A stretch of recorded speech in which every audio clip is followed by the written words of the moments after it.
With so much going on in the world today, it's important to stay well informed. Cobb Libraries give you 24/7 access to local and national news sources, as well as world news.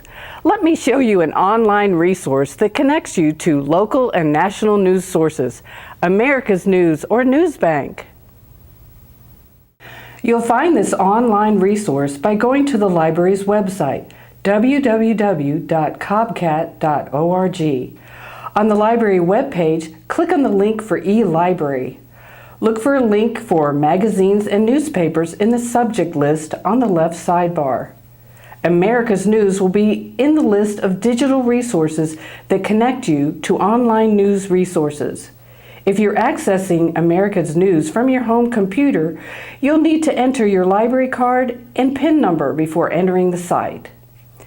The America's News link opens up Newsbank, an online database that can be used to search a single newspaper, a select group of news sources, or the entire collection. For example, you can search Marietta Daily Journal articles from November 1998 to today's issues for local news, information, and obituaries. Atlanta Journal-Constitution articles are available from January 1985 to today's issue. Other Georgia news sources are also available, like the Macon Examiner and the Savannah Morning News. You might like to check out the current news from a city or town you used to live in. No problem. News sources from across the country are available in this resource. Some newspaper records contain actual digitized pages of the print newspaper. However, articles from the Marietta Daily Journal and Atlanta Journal are offered in text only. So what do you do if you want a photocopy of an actual article with a photograph, or you'd like a copy of an obituary posted in one of these papers? We can help. Schweitzer Library in downtown Marietta, the main branch for the library system, offers a full year of back issues of print editions of the Marietta Daily Journal and the Atlanta Journal-Constitution. Need an article that dates back even farther?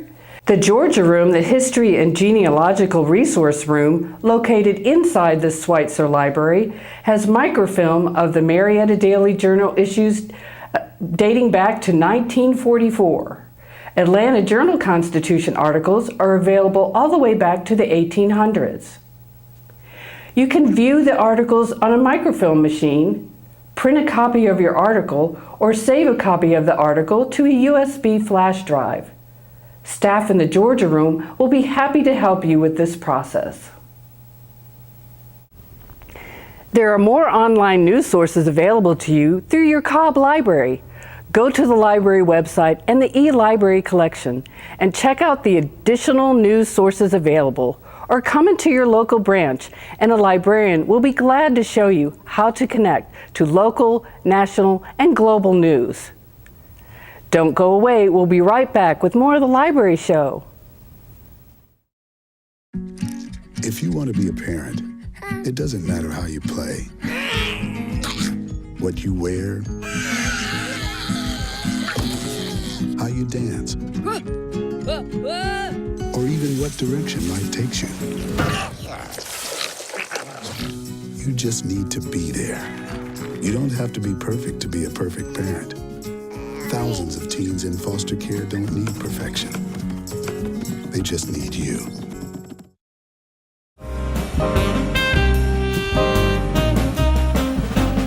Hi, and welcome back to the Library Show. I'm Nicole, and today I'm with my colleague, Amre Harris. Hi, hey, Amre. Nicole. Thank you, and welcome to the Library Show. Amre and I are going to talk about a situation libraries often hear about, and that's when parents ask librarians how to improve their child's reading comprehension level for standardized tests and school performance. And Amre, you know, this is a question we get a lot at Ackworth Library. Yes, that a parent wants their child to do well in their reading comprehension and in those standardized tests. And one of the best ways to do that is to find out what the child enjoys reading and allow them to read as much of that as possible. Indeed. So, for example, what did you read when you were a child? When I was a child, one of my favorite authors was R.L. Stines, and one of my favorite books was Goosebumps. Goosebumps is, definitely, filled with tons of horror stories and mysteries. And, as a child, I always wanted to know what was going to happen next. And I wanted things to kind of spook me and scare me. They kept me interested and kept me going. So, this is definitely one of my favorite authors to read as a child. That's a great example because Goosebumps, there are a ton of books in that series. It is. And once a child discovers that they like that genre, there's so much more for them to read. So they can just keep going with that. Mm-hmm. And then they're getting vocabulary, reading comprehension skills, learning how to follow a plot. Indeed. They're really getting a lot out of that.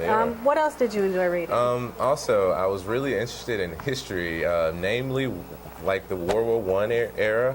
I thought that, with...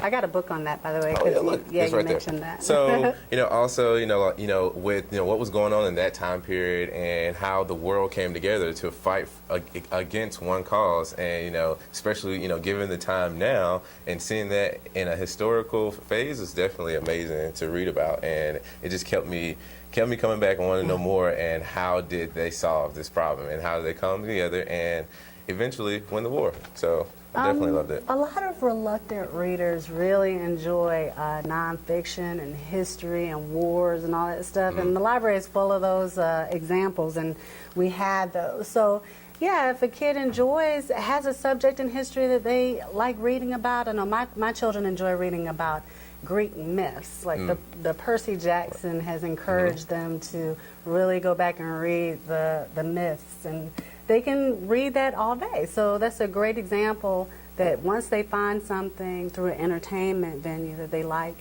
they can keep reading on that. I brought this as an example. Dork Diaries is really popular, in the library. And of course, a lot of these graphic novels like Diary of a Wimpy Kid, Captain Underpants, Big Nate, yeah. Just to name a few. There are so many of those books that kids really like and enjoy, and parents may not think that a child may benefit from the literary resources available in these, but once a child is reading over and over again, they're getting the vocabulary words and the reading skills. So even if they like this kind of thing, which though there are a lot of books in those series, I would encourage them to read, and get better in those reading comprehension skills and school performance. You got the right idea, Nicole. All right. Well, thank you for joining me, Amre. Thanks for having me, Nicole. All right. We'll be back with the library show.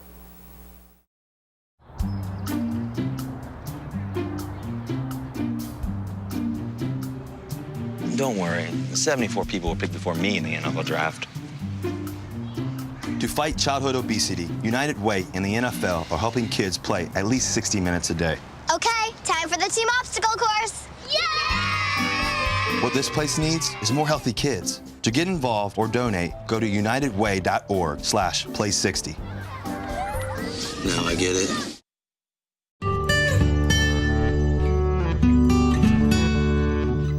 Hi, welcome back to the Library Show. I'm Beth, and I'm here at the Vinings Library, where we are about to go to story time with Miss Shannon. Let's go. Good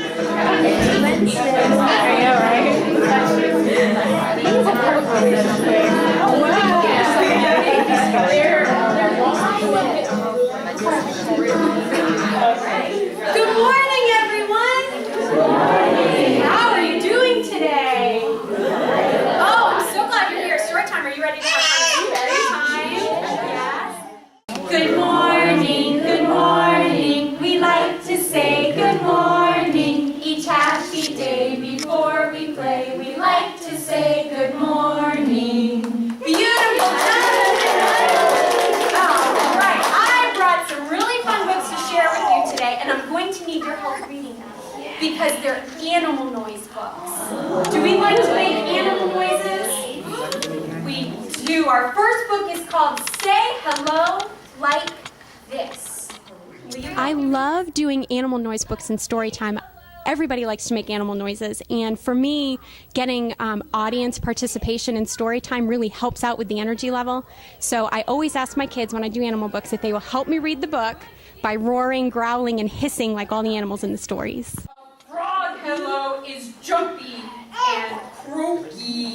Like this. Croakity croak, croakity croak. How do frogs really sound? Ribbit, ribbit, ribbit, ribbit. I think it's hard to find a rhyme for ribbit. I'm not a musician, but I really enjoy music, and I know that as far as early literacy is concerned, music helps kids as one of the first stages to learning how to read.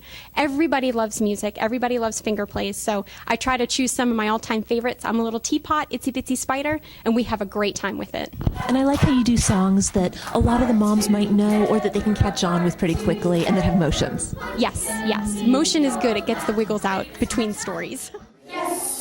Yes, sir, 3 bags full. 1 for the master, 1 for the dame, and 1 for the little boy who lives down the lane. Baba, black sheep, have you any wool? Yes, sir, 3 bags full. Oh, good job! I find that introducing bubbles at the end of story time, some kids are very interactive from start to finish the whole time, but there are other kids that really want to sit with their grown-up during story time, which is fine.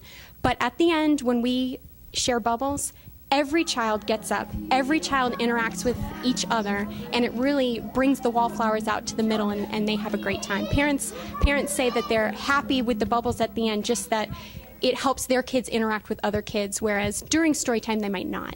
And I think it also helps with like the hand-eye coordination and the tracking, and that there's a lot going on there. It's not just shiny. It's actually a learning experience for them. And especially at baby toddler story time, I do get some kids that aren't walkers yet, and like you said, being able to track the bubbles, that's a really good thing when you have under the age of toddling around.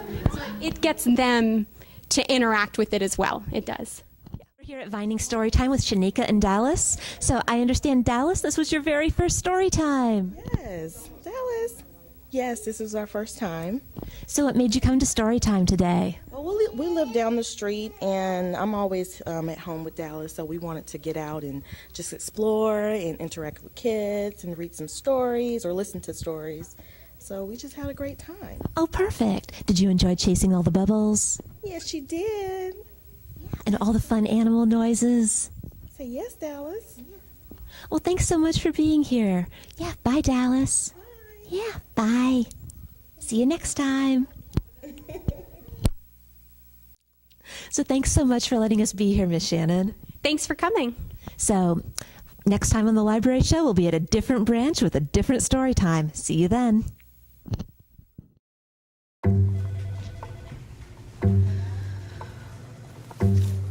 Please have a seat. I'll be honest. Your resume is not what I'm used to. I know. Okay, so what would you bring to my company? What do you need? I need a hard worker. Good. I've got 2 part-time jobs and to help my parents pay the bills. I need problem-solving skills.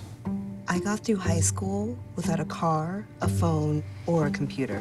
No college degree, though. Not yet, but life's taught me a lot, and I'm ready for more. Well, you're not the typical kind of candidate that I hire. But you are exactly what I'm looking for.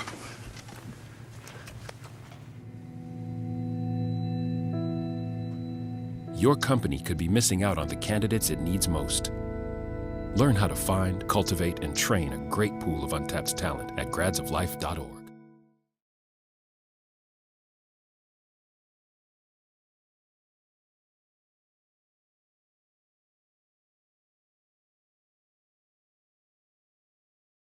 I moved to the States when I was 8 years old and didn't speak any English.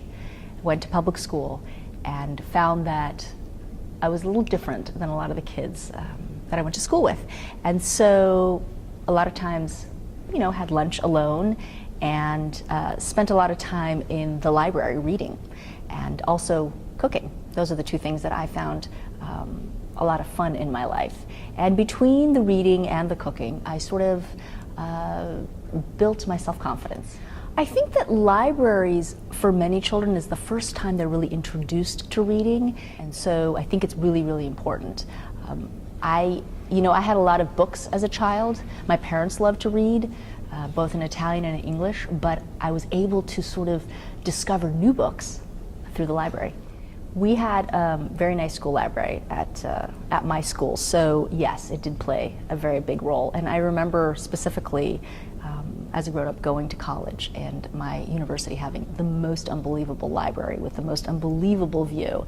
And I remember spending many evenings, instead of going out with my friends, at the library actually reading and doing my homework. So it was sort of a place of, a quiet place, you know. When they talk about doing meditation these days, I always think of all the time I spent in the library. I have a 5-year-old daughter, so we have gone to the public library several times. She just turned 5 in March, and I think now for the first time is truly appreciating libraries. She starts kindergarten in the fall and in a new school, and so my husband and I, in order to feel that she could get comfortable in the school, sent her to camp. In the last couple of weeks, she's been spending a lot of time in camp, and I happened to ask her what was one of her favorite things about camp. And although they do swimming and pottery and arts and craft and drawing and all sorts of things, spending time in the library, she told me, was her favorite because she said, "Mommy, it's so beautiful, and they read us all different books that I don't even have at home, and it's peaceful and it's really fun. It's a fun place." So at 5, she's starting to really enjoy spending time at the school library.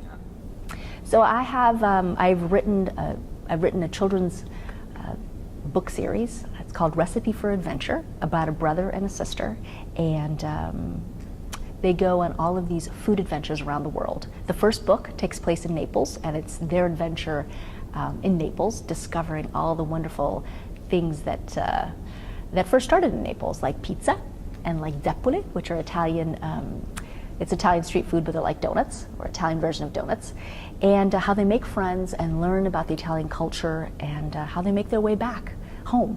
And then the second adventure that Alfie and Amelia go on is in Paris, which is the second city that I've loved for a long time and spent a year and a half going to cooking school, and again sort of rediscovered myself as an adult there. And so I found it to be a wonderful place for food and culture, so they go to Paris second. And then I have 2 more books that come out, one in January 2014 and another one next summer.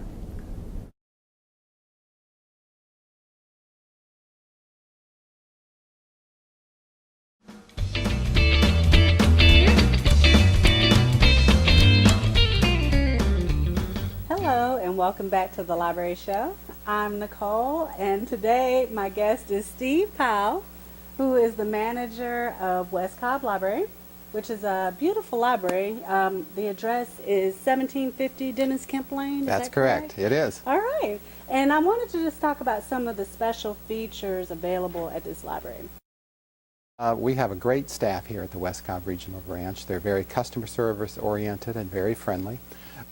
We feel fortunate. We have a very nice facility, large, which gives us the chance to have a number of physical resources. We have more books. We have the most books in the region. We have a large collection of paperbacks that are available for students for school, for summer reading, and for school assignments, which we have an advantage in doing that. We have great children's programs that are very well attended. Our youth services librarian, April Coda-Hobbs, does a super job presenting programs, and we do preschool programs every week on Tuesdays and Wednesday mornings, and we do a school-age program a couple times a month. And we have an excellent book discussion group for our adults that's on the 4th Monday of every month, that's led by our adult services librarian, Angie Bozeman.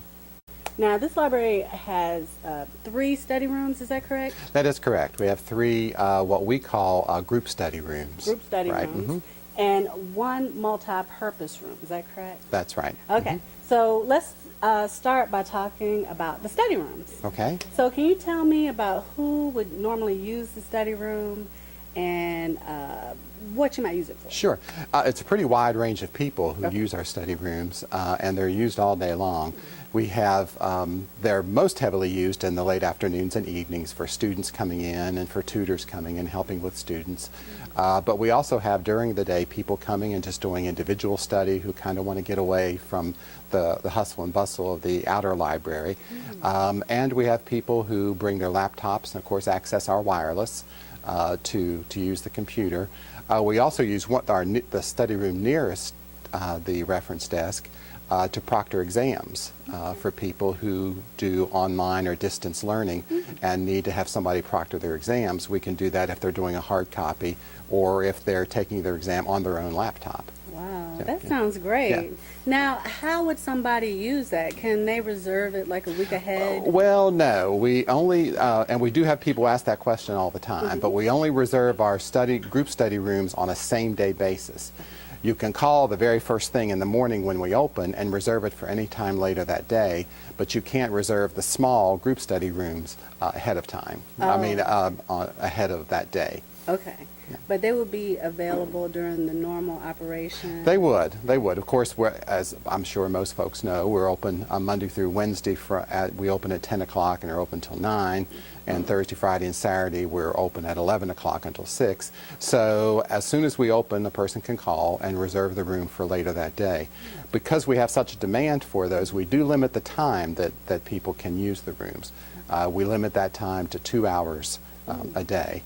If a person signs up for a room and is in the room and no one else has reserved the room, they can remain in it, but they can't sign up for another block of time. Oh, I see. Yeah. Okay. That sounds like a great resource for... Well, it is. I mean, they're extremely popular, and sometimes we wish we had 3 or 4 more, but they're very heavily used, and people enjoy using them. Wow, thank you. You also have that multi-purpose room. We do. We have our large multi-purpose, our meeting room that's available. It's just off the lobby in the building. That is a room that you can reserve ahead of time. Okay. We reserve those on a quarterly basis from January to March, April to June, etc. But you can't reserve for the upcoming quarter until the first day of the month prior to that quarter. In other words, if you were wanting to reserve the room sometime in October or November or December, you couldn't put your reservation in until the first day of September. Okay. But again, those are heavily used, and they are limited though to nonprofit organizations that can only use those rooms. So we have a lot of scout troops, we have a lot of homeowners associations who sign up to use the room. Yeah.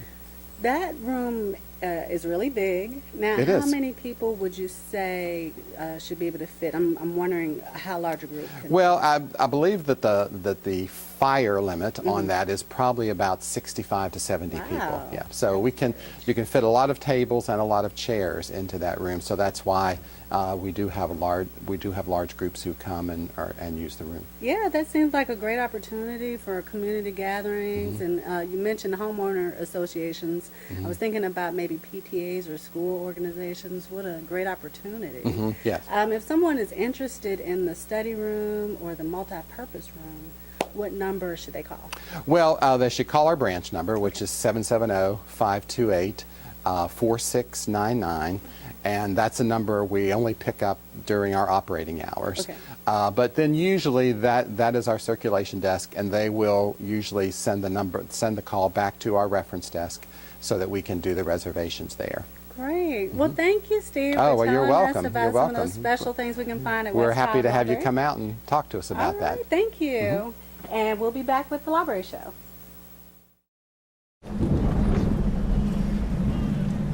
He's on his way. He doesn't even know that we're here. Is he okay? Please tell me he's okay. Laura. Okay, try to call him again. There's no signal. Try. Nothing's working. Well, just Everything's down. This is so bad. He's out there by himself. Make sure you know where to find your family in an emergency. Start your plan at ready.gov.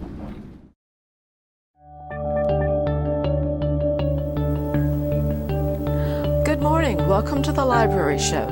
Today we thought we would do something a little bit different. We're bringing you to the library. And today we're discussing a different sort of book. Today we'll be doing horror stories from some of the famous authors and not so famous. So if you want to try a chilling, foreboding, menacing, or terrifying supernatural tale, try horror. The single scariest book that I have ever read was The Haunting. It's listed in the top 10 scariest books ever. It was written by Shirley Jackson some 50 years ago. She's not that popular now, but she's a very good writer. Hers is psychological horror. So if you've never tried her, she's got only about 3 or 4 books that she's written for adults. One is The Haunting. You may see it as The Haunting of Hill House. And it's about a house that is evil. She also wrote The Lottery, which I'm sure many of you might have heard of from school. The Lottery reminds me very much of a Stephen King movie that we saw on television, some of you may have seen recently, called The Storm of the Century, in which the people of the town have to make an incredibly horrible decision. Nothing is good. So that was also pretty scary. Whenever I read The Witching Hour, I was by myself and I got very scared. I had to put the book down and walk around a little bit. It's a very well written. It's the beginning of one of her trilogies. It's scary. It's really interesting. My favorite author, one of my favorite authors, as you know, is Joe Hill.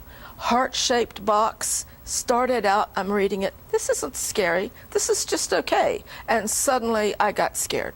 So he's great fun. Hill has also put together this 20th century ghost stories. And those are some of the most frightening stories of this century. Of course, Dr. Sleep, which is the sequel to The Shining. Frankenstein is philosophically very frightening, asking questions about what it means to be human. Now, I don't read horror stories. I can't take it. I can't take being scared. But I do like reading paranormal. One of my favorite books is the All Souls trilogy. Discovery of Witches is the first one. This is the second book, Shadow of the Night. It's a story of witches, vampires, and demons, and a forbidding love. It's very good.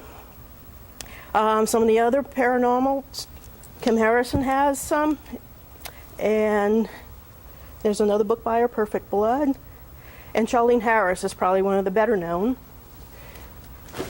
Her Dead After book. She has a series called The Sookie Stackhouse Mysteries, which are not anything like the television show True Blood. Just the same character names. Now, I know, Donna, one of the books that made you scared on the way home was H.G. Wells. Some time ago, I was traveling on I-75 around midnight and Halloween, and the PBS station played War of the Worlds. And I truly understood why it frightened an entire country. If you're listening to this on the radio, it sounds real. You think it is. It was fun. So if you'd like some other suggestions about horror authors or other horror books, just come to your library. We'll be able to assist you with that genre. And that's all we have for today. Stay tuned for more from The Library Show.